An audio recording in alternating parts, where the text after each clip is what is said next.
Welcome back to the pod. And this week I'm joined by the fabulous Dame Queen Duchess, Val Garland. Well, good morning, Caroline. Thank you for coming. Oh, look, it's such a pleasure to be here. I'm just going to jump straight in because the first thing people say to me when I say Val Garland is ding dong. So where did ding dong come from? Well, it's kind of straight to the hard questions, Val. Which is fine. All the makeup artists that I've worked with over the years, I met most of them backstage at the shows. And we work as a team. And in order to encourage people, I would say, you know, because everyone's working away doing the makeup, I'd sort of say, oh, Caroline, let's have a look at your girl. And then Caroline would be thinking, oh my gosh, what's she going to say? Mm-hmm. And I'd be like, now that is what I want to see from everybody. That is a ding-dong dolly. And that's where it started. I wanted to elevate a makeup artist. So the other makeup artist was going like, oh, I want a ding-dong, you know. And I've always done it, you know. And sometimes I used to blow a whistle as well. I mean, it was hilarious. It's true.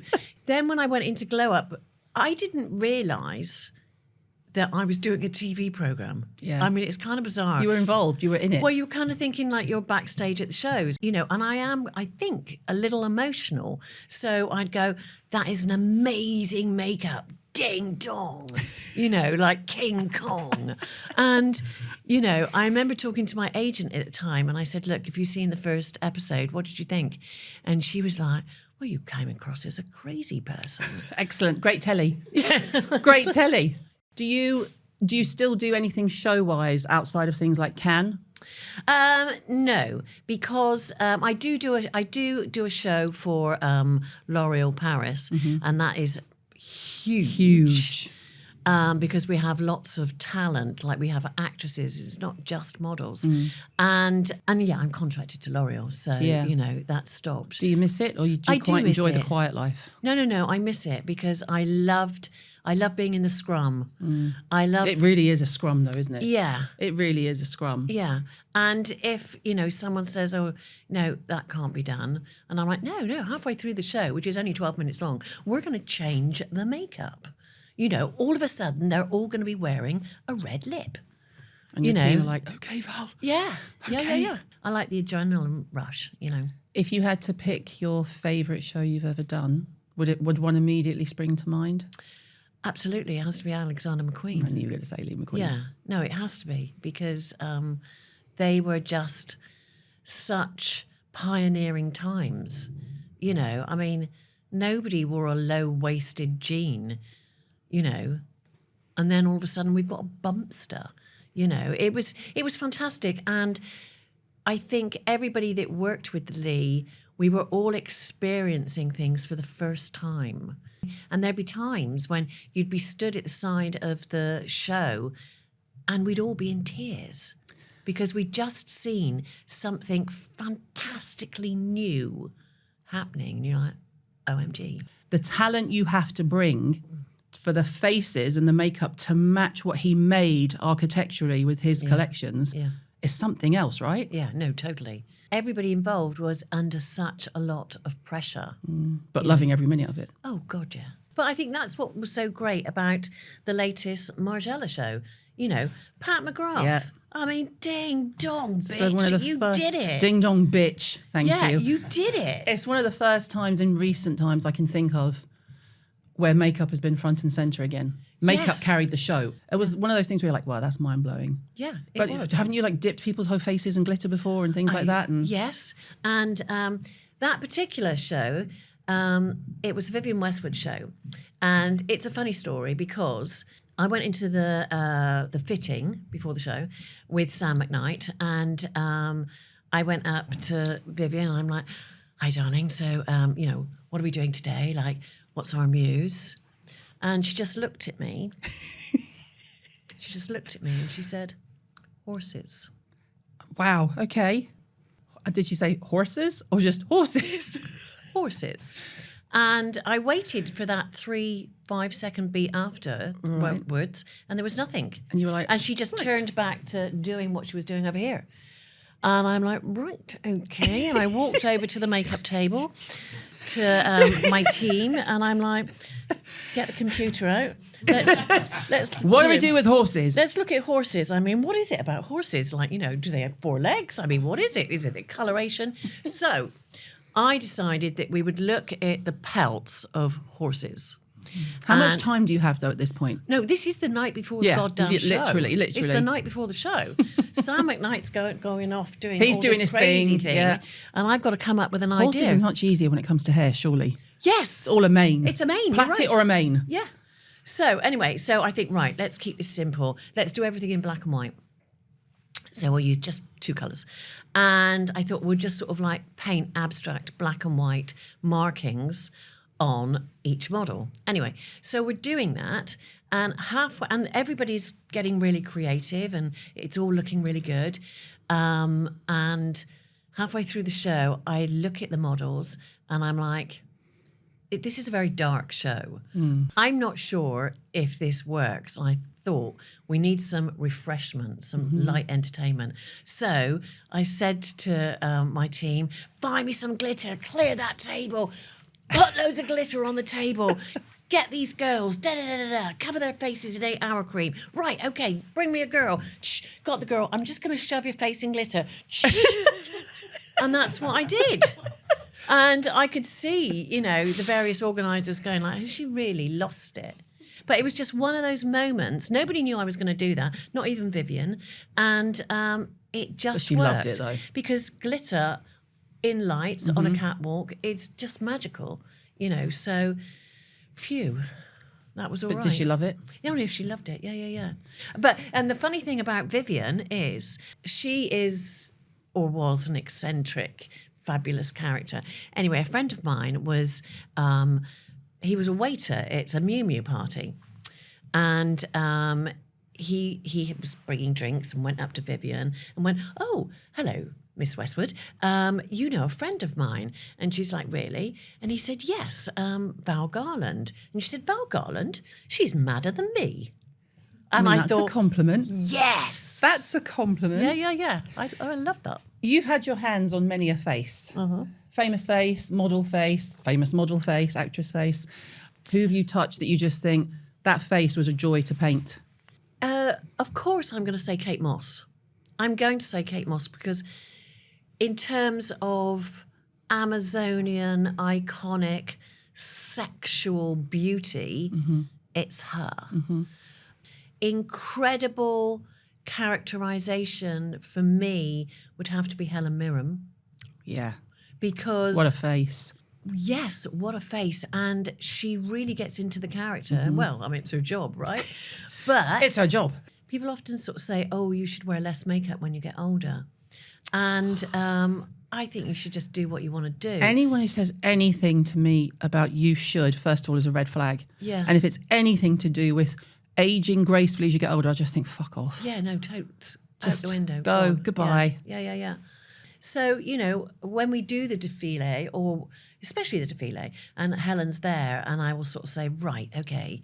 What are we doing? Yeah. How are you going to own the catwalk this season? Because she always somehow owns that catwalk, running down it barefoot. Or, last season, I think it was Stefan Lancian gave her blue hair. And I was like, well, I don't think we can really do sort of like a strong makeup. You've got blue hair. You've got blue hair. And I said, but Helen, I've got some blue contact lenses in my bag. And she was like, give them here. And that was it. It was just a tiny thing, but it worked. So I love it because she's up for it. Chameleon, almost. Yeah, you can put when anything she's on. up for it. And the same with Kate Blanchett. So funny.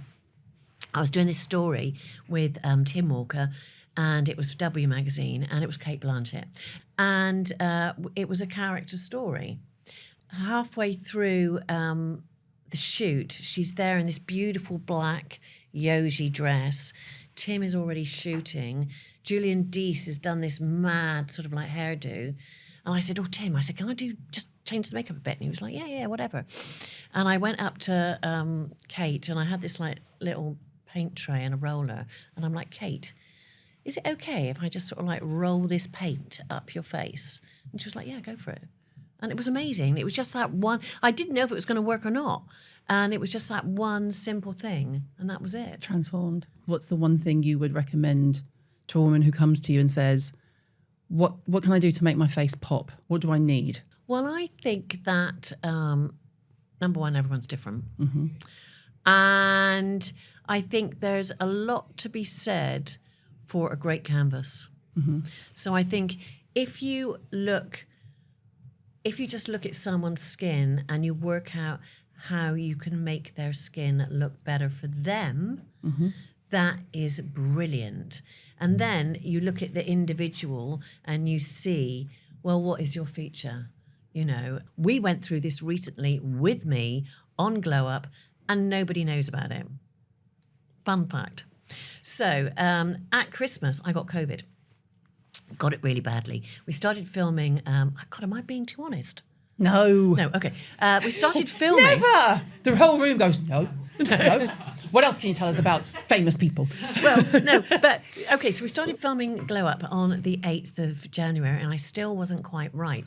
What happened to me in the COVID was, one of my eyes became small. This eye became really small and swollen. Oh. So I had this very heavy hooded eye. In fact, my boyfriend thought I'd had a stroke. What we had to do was we had to put a lot more makeup on this eye and make the makeup look bigger. Yeah. And this eye slightly smaller. And it worked. Nobody noticed. Skill set. So everybody's now going to be looking at Glow Up. Yeah, and they going are. like, let's check out her eyes. Where does her eye look dodgy? Yeah. It was remarkable, you know. And that's the power of makeup. And that's the difference between having a skill set and just being able to do good makeup on yourself, which is where I think a lot of people who do their makeup on Insta and become influencers and, you know, they become makeup influencers, but they can only ever do one or two looks. Yes. You put them at the backstage at a show and they'd have a heart attack. Yeah. Imagine if you're that person and Vivienne Westwood turns to you and says, horses. Yeah. What are they going to do? No. Cry. Exactly. Oh no, come home. Also, I think for many, many years, people would say to me, so what's your signature look? And I'm like, well, I don't have one. Yeah. I don't have one. Because you work on so many different people. And also because you want to be able to do lots of different things. Because the biggest thing for me in my job is I don't want to do the same thing all the time because that's boring. You know, I don't like a formula. But how do you take everything that you've done in your career and transfer it to something completely different, like Glow Up, where you're working with, you know, students per se, or people who want to get a foot start? I mean, it was very funny, the way I got to Glow Up. I was in the car park at Asda. As you do. In Chipping Norton. And the phone goes and I answer. I've got my godchild with me.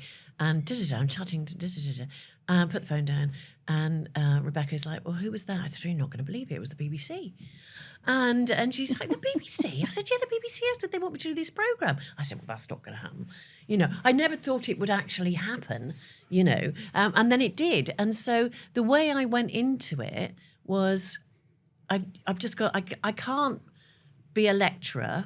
I can't be a TV presenter. I can only be me. Mm-hmm. So I can only say, and it was funny, I said something on the first episode that they actually left in because I don't get a say in the edit. Right. But in the very first episode, you know, this wonderful makeup artist is showing me their makeup. And I'm like, yeah, you've got the ocean. Yeah, I get that. Environmental. Yeah. You've got the trees. Yeah. You've got the fish. You've got the flowers. Oh, God, I'm so bored. I know makeup is subjective, but you can't teach style, can you? Do you know what I mean? No, I do. I'm quite scared now, though. No, but do you know what I mean? No, but and you've got to, like, sometimes as a makeup artist, it's about what you don't do. Mm. You know, you've just got to know when to go and, you know, when to glow. I've had like 2 moments in my career where I actually made someone cry.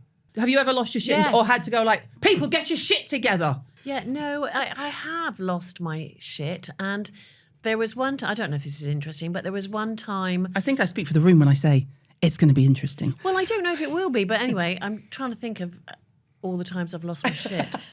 Oh, no. There you go. There's always one. God. You can't get to our age and be like, oh, I've never lost my shit. So we're at a show, and it's a show where I often do creative makeup. Mm-hmm. And I'm not saying the show. No, at this fair. Legal, moment in good, time. check. And anyway, I've got a great team of makeup artists. Amazing, incredible makeup artists. Anyway, and I'm doing everyone a little bit individual because they've all got to look like they're at a bit of a festival, they're a tribe. So we've got lots of different characters. Every so often, the stylist comes over and sort of says, this makeup's too much, we've got to do a lookbook as well as the show. And I'm like, I'm not here for a lookbook, I'm here for the show. Anyway, so I'm in that sort of frame of mind. And I'm like, fine, okay. You don't like the makeup. You do not like the makeup. Makeup artists, take all the makeup off. And this is Down tools. Down tools. Let's take all the makeup off. And they're like, really? And I'm like, yeah. And so they take all the makeup off. And then during the rehearsal, the designers of the show sort of say, oh, do you think perhaps she should have like maybe a little something or other? And I'm like, well, no, stylist wants it all natural. Let's keep it real. Well, maybe, could you do a little so? Well, we'll see what we can do in the lineup, Anyway, so I'm like, right, this is how good my team is. We get to the lineup and I'm like, right, team, everybody get in front of a person and do what you did in 5 minutes. Go. What you did in 40 minutes. And yeah, that was a losing my temper moment. Was that boring? No, I liked that. Mm-hmm. Yeah, we did that an hour ago, Brandon, but okay. Yeah. Okay, you've done iconic shows and you've had legendary iconic things happen to you. I'm going down the road of beef. Worn as a dress. Yes, I do like a bit of meat in my sandwich. Well, I mean, we all do, babe, but I'm talking about clothing, Val. Meat. Let's talk meat. Let's talk flesh. So I was with Gaga and we always used to have a giggle and a laugh. And I would tell her stories of what I was like, in the 80s and the 90s. And, I was quite outrageous. I wanted to be different. And she was like, so, what's the kind of like weirdest thing you've ever done? And I said, well, I used to go to a lot of these sort of like raves and things in Sydney, Australia, and we'd all be kind of like jonesing, like, so what are you going to wear? Like you'd only wear something once and, you'd never wear it again. And usually you'd made it. And so I was going to this party and I thought, oh, what can I wear that's different, that nobody's seen before? And I had this hairdressing salon in Oxford Street, Sydney, and it was like 2 doors down from the butcher's. And I was like, I know what I can wear. I can wear meat. See, I've got so many questions, but go on. So I made this outfit out of meat, and I kind of like had bacon strapped to my legs and tied it up with sort of like leather thonging. I was doing Viking, and I made a wig out of sausages. I made a wig out of sausages and I beat some steak and I made a bra and it was tied with sort of like leather thonging, and I was telling Gaga this and I was laughing and she was like, oh my God. Well, the other part of the story is it was a fancy dress party that we were going to. Well, thank God. And it was at on the North Shore. And I got to the top of the stairs and my then husband was at the bottom of the stairs. And I was actually bleeding as I was wearing the meat. And he's like, you've got to be joking. And I was like, no, I think this is really cool, actually. As I tossed my sausages, I think this is really cool. And I'm going like this anyway. And so we get to the party and it's in Sydney, Australia. It's on the North Shore. I read the invite wrong. Yes, it's fancy dress, but everybody's wearing white. And then you're bleeding. And I'm bacon. bleeding. And I thought the only thing for this is to get on the dance floor. You got to style it out. So I styled it out and covered everybody with blood. And then I left. And as you do.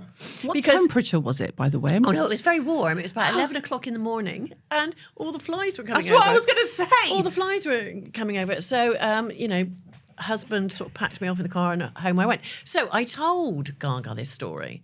And she thought it was wonderful. And she said, do you mind if I borrow that idea? And I'm like, take it away, babes. Take it away. Yeah. And there liveth the meat dress. Yes, but what did you have on your bum? Well, no, I used sausages again to make a hula skirt. Oh, God, I was like a bad period. Sorry,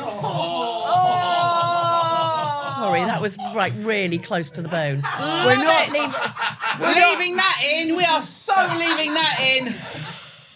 I was like a bad period, Val Garland, 2024. Maybe we shouldn't leave it in. In terms of makeup, what do you remember as the very first product that you thought, oh, this is good? The very first product I bought, I think it was called a spot stick, and it was from Rimmel. And it was orange yellow, and I was about 13. And, you always had that big spot in the middle of your forehead that, you just had to get. And, so I'd put that on there and one on the chin and whatever. So I'd go to school. Never thought that you had to blend it, So that was my first foray. And I had a very glamorous sister. And, she, at 13, I was going to Top Rank in Bristol, clubbing with my sister, wearing a headband made out of peanuts.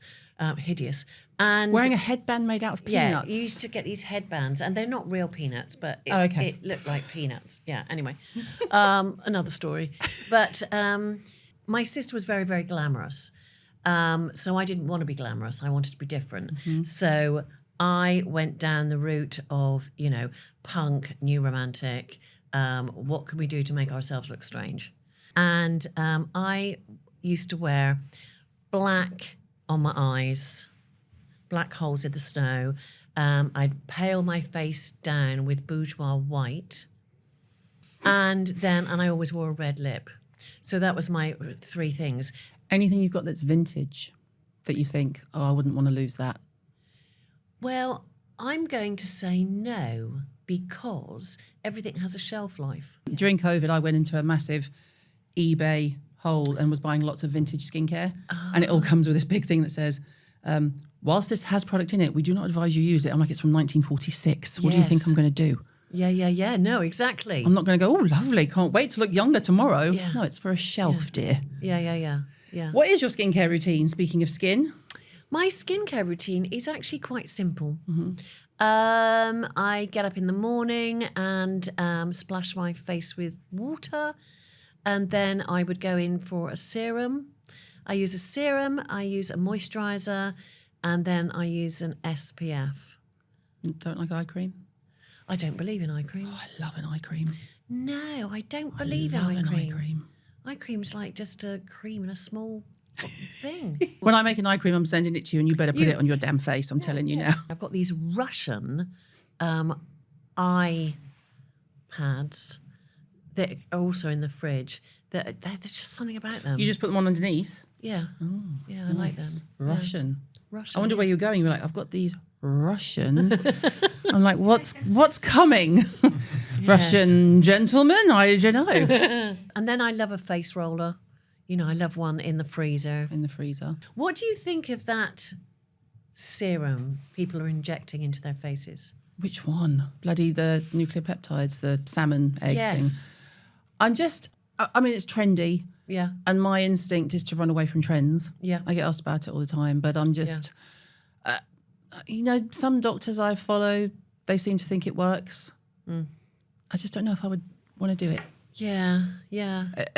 I'm quite a wimp in that ways. I've had Botox and filler in the past, but I get to the point where I'm like, actually, I kind of like my face. Yeah.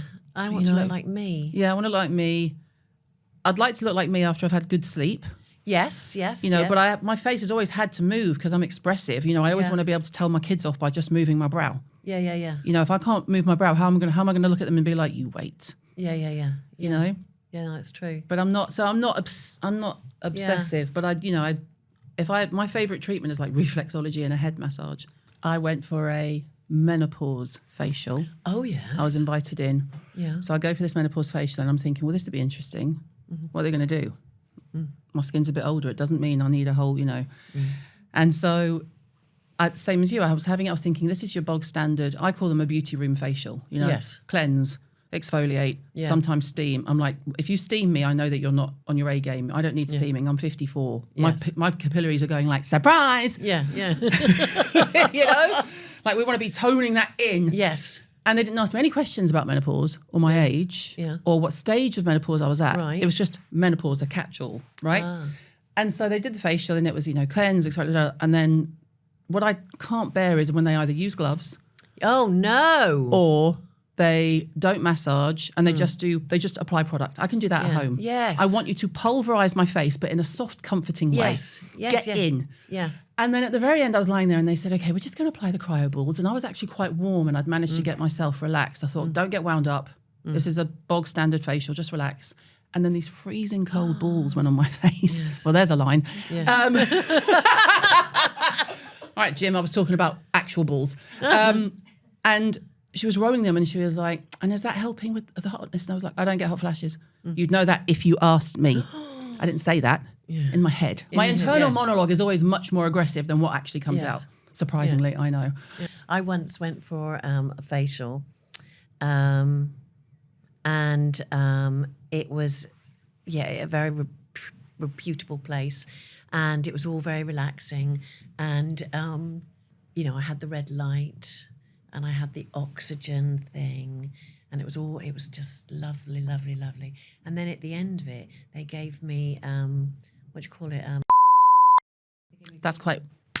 Wake up. And then at the end of it, I sort of got up and she said, how was it? And I'm like, yeah, it was great. Yeah, it was fantastic. Thank you. Until you started slapping the shit out of me. Yeah, and I'm like, I am never coming here again. Anyway, I went home that night. And honestly, I was eating salad, lettuce, and lemon sole. And my 2 front veneers fell out. Can you imagine? Is that from the... Well, I'm sure it was. It wasn't... lemon sole, that's not hard to bite into. What machines did they use? Fingers, hands. Oh, my God. Inside, upside down. It was hell. It's a true story. What did you do about the teeth situation? Well, I had to go and see my dentist. But because being terribly British, did I complain? No, of course you didn't. No. I'm just like, put my teeth back in, please. Luckily, I didn't swallow them. This week's podcast is sponsored.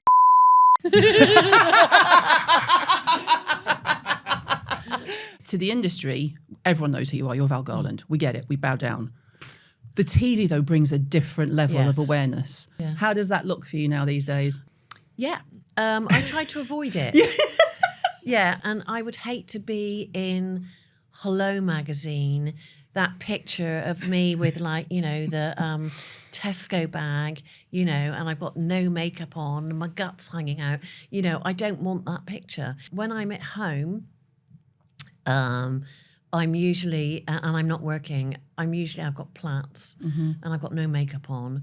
And it was very funny. The other day, I went into sort of like an antique place in the country and I'd been gardening. And so I had on my gardening shoes and I looked very scruffy, had my hair up in a scrunchie. And I went into this shop and they sort of said, oh, have you been here before? I said, no, most of my friends told me about it. And the woman said, oh, you look like somebody on the telly. She said, you're Val Garland. I said, how do you know I'm Val Garland? I'm not no makeup, but it's sweet. Do you think social media has become another element in terms of, you've got the TV, you've got the industry, that's all sewn up, and then social media comes along? In the beginning, it was enough to show my work. Mm-hmm. That was enough, but nobody cares anymore. No, they just want your character now. They want your character and they want your authenticity. They want you. So the other week, I sort of thought, okay, I'm going to show people what I look like without makeup on. I saw. Yeah, and I just thought, you know what? Everybody looks like this. Yeah. We're all human and, we do have, that rogue eyebrow or one eye bigger than the other. And what was amazing about it was everybody was so, oh my God, yeah, I'm like that, or I feel that. Yeah, and I was astonished. Right, let's do quick fire questions. Brace yourself. So your kit's on fire. Yes. What are you rescuing? What am I rescuing? I'm probably going to rescue mascara. Nice. I'm going to rescue mascara because... Any in particular? Well, for me, I'm obsessed with the L'Oreal Paris Panorama mascara. And I have to say, although I work with L'Oreal Yeah. Paris. This is an incredible mascara. Absolutely incredible. I'm obsessed with mascara. It's one of my No, me obsessions. too. Trying to find the right mascara is the bane of my life. Same for me, because I've got tiny little stubbly lashes. My lashes look like shop shutters. Yeah. And I don't actually like using a curling wand because I wear contacts as well. I don't know. It just doesn't feel right. You're like this one. I've got my ideas. But if someone was going to play you in a film, who would it be? Do you know who I'd like it to be? I'd like it to be, now what is her name? Emma Stone. Oh, nice. Yeah, Have you she seen? could pull it off. I've seen clips. I haven't seen the whole film. You have to see it. But Nadia won for the makeup, didn't she? She won the Oscar. Yes. I mean, it's unbelievable. Unbelievable. Yes, it's the best film I think I've seen this century. Really? Yeah. Favourite L'Oreal product, OG and new. Okay, so new is the Panorama mascara. Do I say a lipstick or do I say a foundation? Or do I say a tattoo liner? Because I love a liner. So I'm going to say tattoo liner. What lipstick? When I was younger, I always used to wear Ruby Woo, MAC Ruby Woo. I mean, who doesn't own Ruby Woo? But now, if I wear Ruby Woo, I'm like, I can't do Ruby Woo in my age. no, it's wrong. You know, so it's got to be a little bit. It's got to be softer. And Helen Mirren actually gave me a really good tip for a mature mouth. What Helen does is she takes like a kind of like an eyebrow pencil, like a blonde eyebrow pencil, because she's sort of like white blonde. And she just does the very edge of your lip in this light. And so it looks like concealer, but it's not. Just pats that in. And then she puts her lip on, and that sort of acts as a barrier to stop it bleeding. Yeah. And also you just look a little bit more pouty. Yeah. We like pouty. We like pouty. But we like real pouty. Oh, yeah, not... No. Not that. Oh, well, there's another story. Okay. I'm settling in. I'm ready. Okay. I'm so ready. Hit me. It was the beginning of COVID. And I'd gone to see a facialist that I would normally go to see to get a little bit of Botox or what have you.